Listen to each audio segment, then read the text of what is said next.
میں نے کی دعوت کی دھوم میں مچاؤں، عطا ایسا کر حوصلہ یا الہی۔ ام المومنین حضرت سیدتنا عائشہ صدیقہ رضی اللہ تعالی عنہا سے مروی ہے، نبی پاک صلی اللہ تعالی علیہ وسلم نے فرمایا جہنم پر ایک پل ہے جو بال سے زیادہ باریک اور تلوار سے زیادہ تیز تر ہے، اس پر لوہے کے کنڈے اور کانٹے ہیں، جو اسے پکڑیں گے جسے اللہ تعالیٰ چاہے گا لوگ اس پر گزریں گے بعض پلک جھپکنے کی طرح۔ یعنی اللہ کے کچھ نیک بندے ایسے ہوں گے، جتنا بڑا پل ہے نا، اللہ جس پر رحم فرمائے وہ پلک جھپکنے کی طرح گزر جائے گا، اتنی سپیڈ سے گزر جائے گا جیسے آنکھ جھپکتی ہے نا، اس سپیڈ سے گزر جائے گا، وہ اللہ کے نیک بندے ہوں گے۔ پھر فرمایا بعض بجلی کی طرح، جس طرح بجلی چمکتی ہے اس سپیڈ سے گزر جائیں گے، بعض ہوا کی طرح، بعض بہترین اور اچھے گھوڑوں اور اونٹوں کی طرح گزریں گے، اور فرشتے کہتے ہوں گے رب سلم رب سلم، اے پروردگار سلامتی سے گزار، اے پروردگار سلامتی سے گزار۔ بعض مسلمان نجات پائیں گے اور بعض زخمی ہوں گے، بعض اوندھے ہوں گے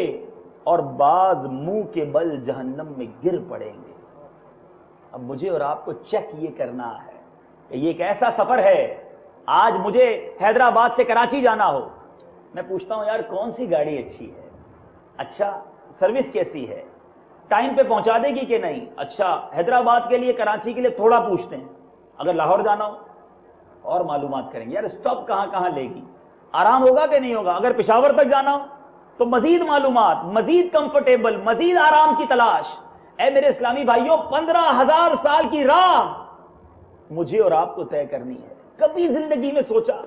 کبھی اس بارے میں غور کیا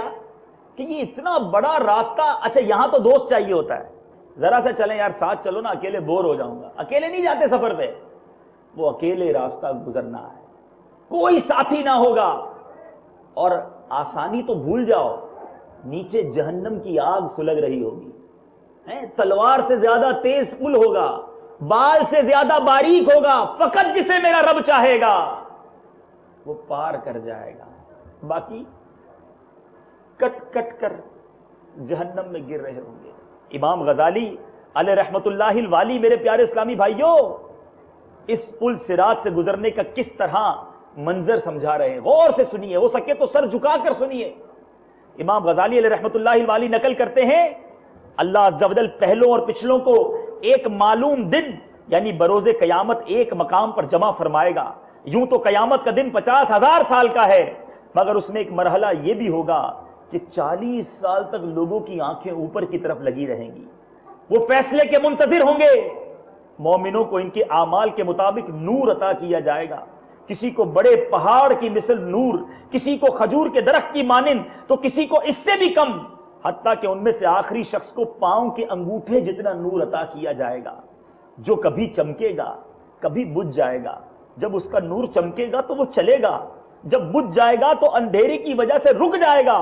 پھر ہر ایک اپنے اپنے نور کے مطابق پل صراط عبور کرے گا، کوئی پلک جھپکنے میں گزر جائے گا، کوئی بجلی کی طرح، کوئی بادل کی مانند، کوئی ستارے ٹوٹنے کی مثل، کوئی گھوڑے کے دوڑنے کی طرح، تو کوئی آدمی کے دوڑنے کی طرح گزرے گا۔ جس کو پاؤں کے انگوٹھے کی مثل نور دیا جائے گا وہ چہرے، ہاتھوں اور پاؤں کے بل گزرے گا۔ حالت یہ ہوگی کہ ایک ہاتھ بڑھائے گا تو دوسرا اٹک جائے گا، جب ایک پاؤں الجھے گا تو دوسرا پاؤں کھینچ کر بڑھائے گا، اس کے پہلوؤں تک آنکھ پہنچ جائے گی، وہ اسی طرح گرتا پڑتا بالآخر پل صراط پار کرنے میں کامیاب ہو جائے گا۔ وہاں کھڑے ہو کر اپنے پاک پروردگار کی حمد بیان کرے گا، پھر اسے جنت کے دروازے کے قریب ایک کنویں پر غسل دیا جائے گا۔ اے میرے پیارے اور محترم اسلامی بھائیوں، جو شخص اس دنیا میں صراط مستقیم پر قائم رہا وہ روز قیامت پل صراط پر ہلکا پھلکا ہو کر نجات پا لے گا، اور جو دنیا میں استقامت سے ہٹ گیا، نافرمانیوں اور گناہوں کے سبب اس کی پیٹھ بھاری ہوئی، تو پہلے ہی قدم میں پل صراط سے پھسل کر گر پڑے گا۔ اے نمازیں چھوڑنے والوں، اے حرام کمانے والوں، اے حرام دیکھنے والوں، اے اپنے ماں باپ کو ستانے والوں، اے فلمیں، ڈرامے، گانے باجے دیکھنے اور سننے والوں، اے زبان سے جھوٹ اور غیبت اور بے حیائی کی باتیں کرنے والوں، اے نامحرم لڑکیوں سے دوستیاں لگانے والوں، ذرا سوچو اس دن اگر پیٹھ بھاری ہو گئی، اگر گناہوں کے بوجھ نے مجھے پل صراط سے گزرنے سے روک دیا، ہمارا کیا بنے گا؟ سنو سنو، علماء فرماتے ہیں اے بندہ ناتواں ذرا غور تو کر، جب تو پل صراط اور اس کی باریکی کو دیکھے گا تو کس قدر گھبرائے گا، پھر اس کے نیچے جہنم کی ہولناک سیاہی پر تیری نظر پڑے گی،